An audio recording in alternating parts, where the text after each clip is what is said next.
लिखा, इसकी ना एक बहन थी, सच्ची बहन नहीं थी, रजाई बहन थी, मतलब इसकी माँ का दूध थी, शरीक थी, इसकी माँ का दूध थी वो बहन। ये करना चाहता था उसके साथ शादी, उससे आगे पसंद, पर वो इस पर इत्तेफाक नहीं करती थी। अब हुआ क्या, ये पूरा वाक्य आपको मिलेगा। इसने पूरा लिखा, इसने कहा मैंने दरख्त लगाया घर में, 10 साल पानी दिया, मेहनत है, आप उस पर फल हो गए, मैं क्या खा सकता हूं। अब हुसैन ने उसको इसके अंदाज में जवाब दिया, हुसैन इब्न अली ने इसको इसके अंदाज में जवाब दिया। अब हुसैन इब्न अली ने इसको इसके अंदाज में जवाब देके पता है क्या कहा, अगर तो दरख्त 10 साल मेहनत दी पानी, पर अगर उस दरख्त में से बूरा निकलता है या खून, फिर तो वो हराम है। पर अगर उस दरख्त में से ना खून निकलता है ना बूरा, फिर वो हलाल है। मतलब जो खून हो वो हराम। इसलिए तो अल्लाह की शरीयत का कानून है, मोहम्मद मुस्तफा की शरीयत का कानून है कि जो भी है खून खून होता है। अल्लाह ने इसलिए तो अब यहाँ पर कुछ रिश्ते में बताता चलूं, खाला से शादी हराम, खाला की बेटी के साथ जायज, फुप्पी से शादी हराम, फुप्पी की बेटी के साथ जायज, खाला से शादी हराम, खाला की बेटी के साथ जायज, फुप्पी से शादी हराम, फुप्पी की बेटी के साथ शादी जायज। अब आगे सुनते जाइएगा, चचा से शादी हराम, चचा के बेटे के साथ शादी जायज, ताया से शादी हराम, ताया के बेटे के साथ शादी जायज। आगे पूरी शरीयत सुनते जाइएगा। अब इधर से जो मामू के साथ शादी हराम, मामू के बेटे के साथ शादी जायज। अब इधर तो पूरे, अब इतना पूरा किरदार में बताते चलो उनके बेटे, हत्ता के इस्लाम हमें इजाजत देता है, ये तो आजकल के रस्म रिवाज इन्होंने खोल लिया है, हत्ता की कजन के साथ पर्दा जायज है, इस्लाम इजाजत देता है कजन के साथ पर्दा जायज करो, क्योंकि आप इस्लाम में पर क्या करें, आजकल के मुआशरे को कुछ पता नहीं क्या हो गया, हर कोई इतने इतने पर्दे नहीं करने से हम कजनों के साथ पर्दे होते हैं, एक दूसरे से मिल रहे होते हैं। ये इसे कहते हैं बेहयाई, और ये बेहयाई फैल रही है, क्यों ये बेहयाई नहीं रोक सकते, इसलिए एक दौर ऐसा आएगा जिसमें बेहयाई फैल चली जाएगी। शिया अपना मुंह छुपाएंगे, बाप बेटे से छुपाएगा किरदार, बेटा बाप से छुपाएगा। इसलिए हुसैन निकला इस डर से था कि दीन भी बचे, अली भी बचाए, अलीउल्लाह भी बचे, अलीउल्लाह भी बचे। अब इस्लाम कहता है तुम्हारा बाप वली है, शरीयत कहती है तुम्हारा बाप वली है, बेटी का।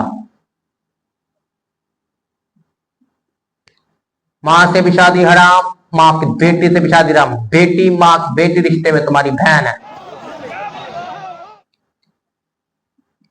बेटी शादी हराम। अगर घर में बेटी मौजूद है, बालिग हो गई है, तो उसमें बाप को फर्ज है उसका रिश्ता तय करे, ना के मां पे, क्योंकि बाप वली है, भाई पे भी नहीं, सिर्फ मां पे, सिर्फ बाप पे, बाप या दादा और कोई नहीं, ना नाना हकदार ना मामू हकदार, सिर्फ बेटी बाप वली है। अल्लाह जाने किस तरह के सोल बनाए हुए बेटिए कोई निकाल के भाग जाते हैं, कभी मामू ले जाते हैं, कभी चाचे ले जाते हैं।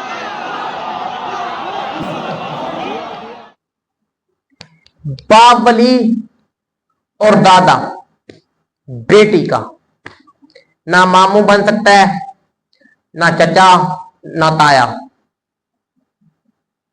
अगर बाप मौजूद है तो बाप बेटी का वली है, वो रिश्ता तय करे। पर हाँ, बेटी की रजामंदी का भी होना जरूरी है, बेटी की रजामंदी का, पर बेटी राजी है बाप राजी नहीं तो फिर शादी नहीं हो सकती, दोनों की रजामंदी का होना जरूरी है। शरीयत कह रही है, पर बेटे के लिए रजामंदी का होना जरूरी नहीं। इस शरीयत का कानून है, आपको अब्दुल काफी पढ़ लीजिएगा, आपको समय में मिल जाएंगे, आपको फतुल इमाम पढ़ लीजिएगा, आपको समय में भी मिल जाएंगे, आपको बड़ी बड़ी किताबें शिया उलमा की, बल्कि अहले सुन्नत के उलमा के भी बहुत सारी किताबें उसमें मिल जाएंगे। तो अल्लाह कह रहा है क़यामत वाले दिन में हर किसी को इमाम के साथ उठाऊंगा, और जिस तरह उठाने का हक है उसी तरह उठाऊंगा।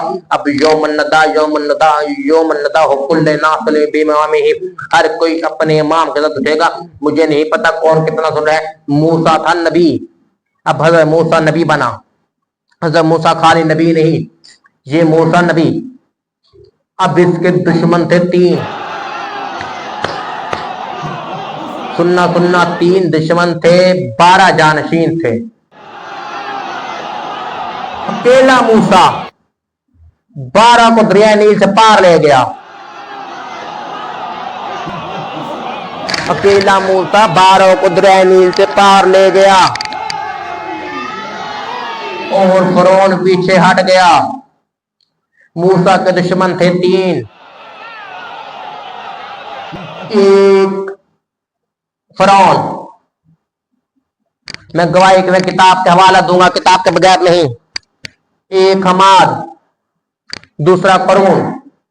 फिरौन था जहीर, हमाद था बरकत वाला, करून के पास दौलत भरी थी। ये तीनों दुश्मन थे मूसा के। इधर भी मूसा के 3 दुश्मन, उधर मुस्तफा के भी 3 दुश्मन। अल्लाह ने इसलिए तो कहा कि मोहम्मद मुस्तफा सल्लल्लाहु अलैहि वसल्लम और मूसा एक जैसे, पर ऐसे नहीं। यार अब मैं हैरान हूं कि किस तरह कुरान में तूने आयत रख दी कि मोहम्मद मुस्तफा एक जैसे, कैसे? उधर से हारून, जो मूसा को हारून से निस्बत है, वही है मोहम्मद को अली से निस्बत है। तूने किस तरह का किया यार? अब मुझे समझ नहीं है। मैंने सोच सोच के परेशान, मैंने जब देखा किताबें पढ़ी तो इमाम ने कहा यह आयत मोहम्मद सरदार है, मूसा रैयत है। मोहम्मद सरदार है, मूसा रैयत है। मूसा के भी 12 जानशीन, मोहम्मद के भी 12 जानशीन। मूसा के जैसे 12 जानशीन बने थे, मोहम्मद के जानशीन वही 12 बने थे।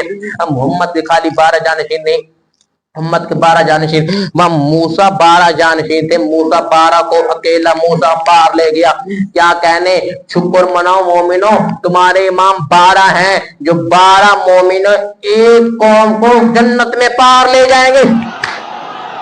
इधर मुस्तफा, इधर मूसा के भी दुश्मन 3, उधर मोहम्मद के भी दुश्मन 3। मैंने मूसा के दुश्मन भी काउंट करवा दिए। अब मूसा के दुश्मन हारून, फिरौन, हमाद, करून, हमाद। मूसा के दुश्मन थे 3। अब आगे सुनते जाइएगा, मोहम्मद के दुश्मन भी 3 है। मोहम्मद के दुश्मन भी 3। पहला अबू लहब, दूसरा अबू जहल, तीसरा अबू सुफियान। ये भी 3 दुश्मन थे, वो भी 3 दुश्मन थे, ये भी 3 दुश्मन थे, वो भी 3 दुश्मन थे। अल्लाह जाने कौन कितना सुन रहा है। ये भी 3 दुश्मन थे, वो भी 3 दुश्मन थे। करबला के ज़मीन पे आकर आप जाकर सुनते जाइएगा, ये भी 3। इनका किरदार भी अल्लाह ने, इनका किरदार भी मूसा ने पकड़ा और यूं निकाल के फेंका। इधर से करबला में हुसैन निकला और इनका किरदार भी यूं उठा के फेंका। अल्लाह कह रहे क्या मैं दिन हर किसी को 12 इमामों के साथ भेज उठाऊंगा, जितना भी हो। हम दो तना नहीं, करबो बला है दीन उल वफा। जितना भी हो, हम दो सना काफी नहीं, करबो बला है दीन उल वफा। किताब हकीकत दीन सब कुछ है। तो हुसैन इब्न अली की नमाज बच गई, हुसैन करबला बच गई।